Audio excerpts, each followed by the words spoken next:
Hello everybody, today we're going to be talking about the build for Geb. I'm going to start mixing up these videos a little bit. I'm going to separate the build section from the gameplay section to try and clarify for that for you guys. I think it'll make it easier to find what you want within my videos, and so hopefully this helps. Please let me know in the comments if you guys like this setup better. So let's get right into this with a build for Geb. Looking at our starter items, so of course we're going to start marking the Vanguard, our Hog 1, then our potions, very typical start. Get a ward at the start or not, depending on the situation.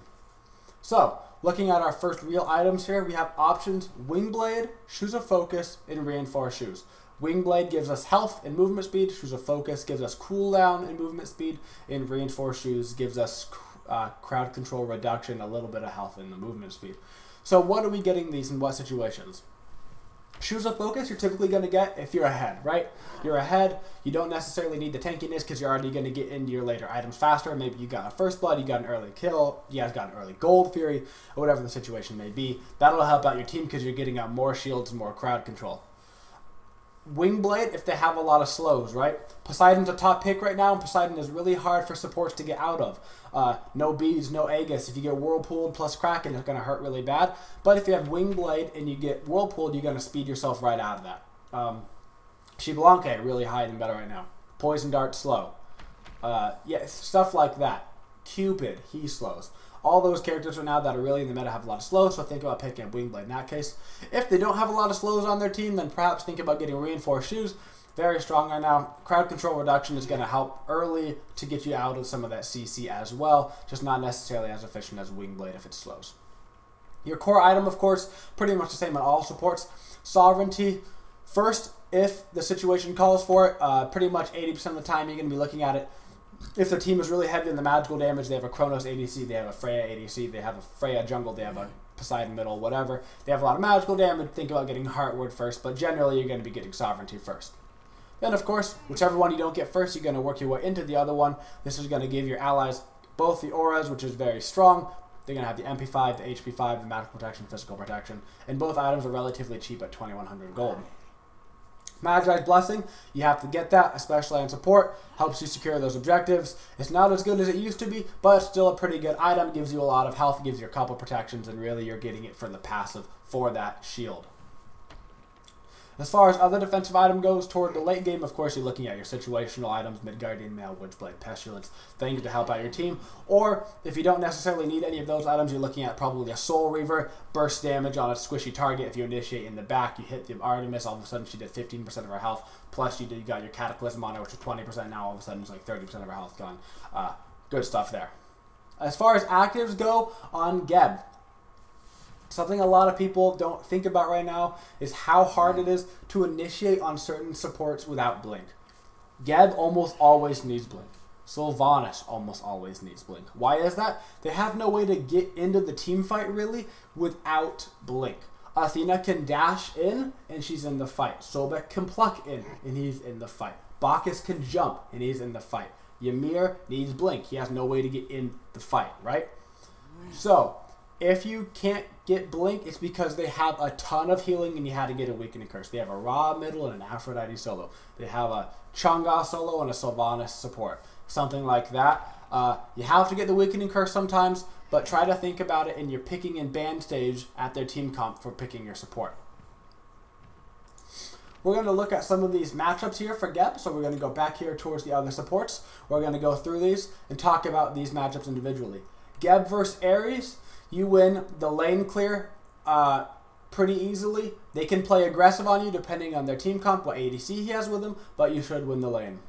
Athena, depending on how aggressively she plays, if she goes and kills the archers, your lane clear is about even with Athena, even though you hit the whole wave. Shouldn't be that much of a problem, but watch out depending on their ADC matchups. So, of course, a lot of this does come down to the ADC matchup in terms of if they have Rama, they're going to have really good lane clear. If they have Xbalanque, it's not as good of a lane clear, and of course, depending on the ADC that you have. Versus Bacchus, fantastic matchup for Geb. You can knock him up out of his belch, no problem.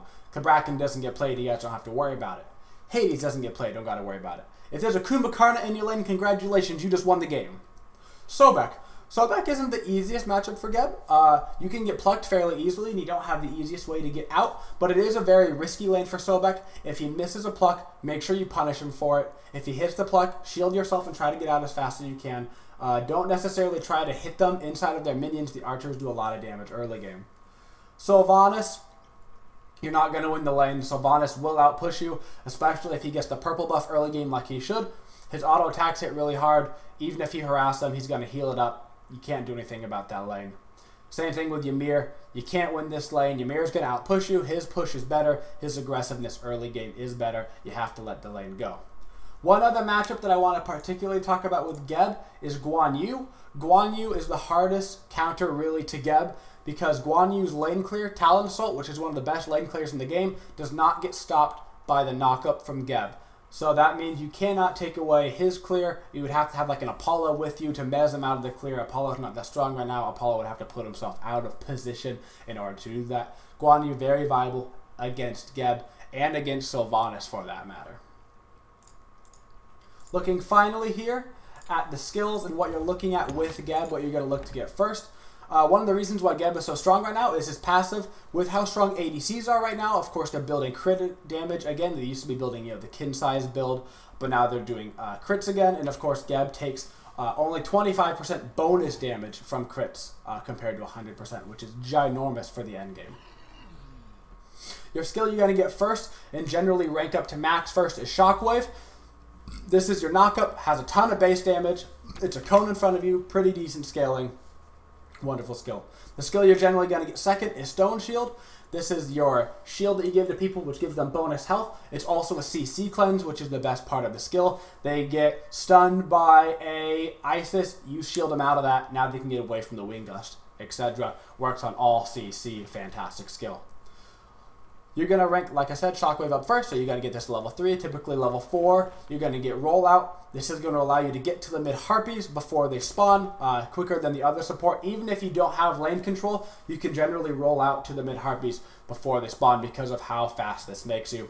And then, of course, Cataclysm, your ultimate fantastic skill. This is your initiation skill. Blink, use your ultimate, follow up your ultimate with your Shockwave, your knockup, and you're going to have them CC'd for a combination of like 2.5 seconds by the time you get it to max rank. Alright, thank you guys for watching the video. I appreciate it. If you enjoyed the video, please subscribe. And like I said, tell me if you like this format better. And if not, also leave it in the comments. Have a twitching day, y'all.